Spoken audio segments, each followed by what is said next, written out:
Let us now look at another behaviorist, James Watson. James Watson followed in Pavlov's footsteps. In other words, he also was a proponent of classical conditioning, but he took Pavlov's work to another level.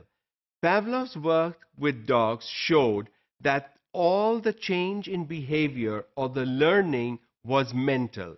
What Watson tried to show was that learning must be observable and measurable.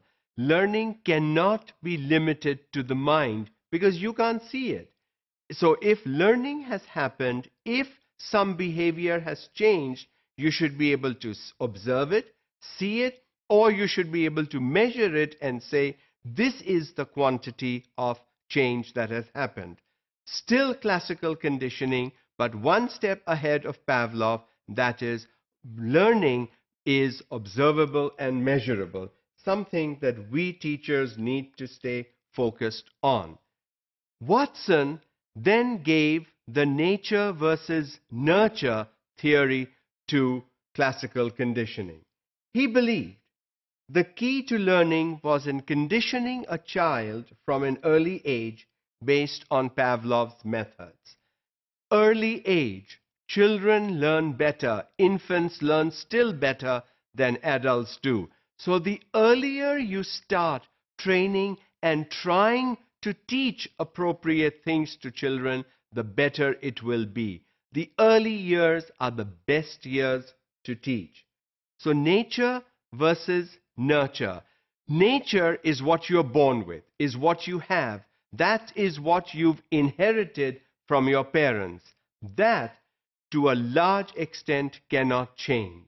That is what you are, and that is what you will be. Nurture, on the other hand, is the environmental exposure that you have as you are growing up. Famous studies done on twins.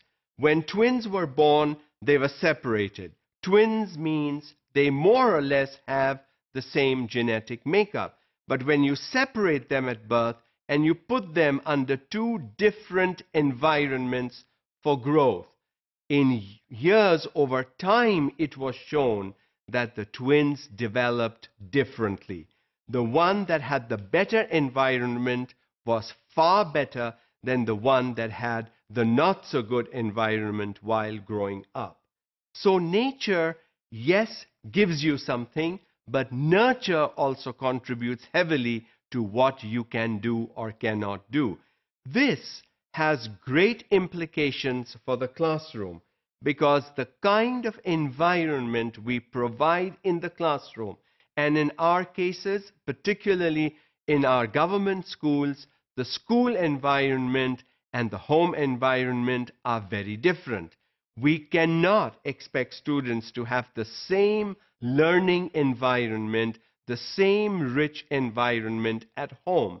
And therefore, what we as teachers do in our classrooms with these students is critical, because that by far is the only learning environment that these students will be exposed to.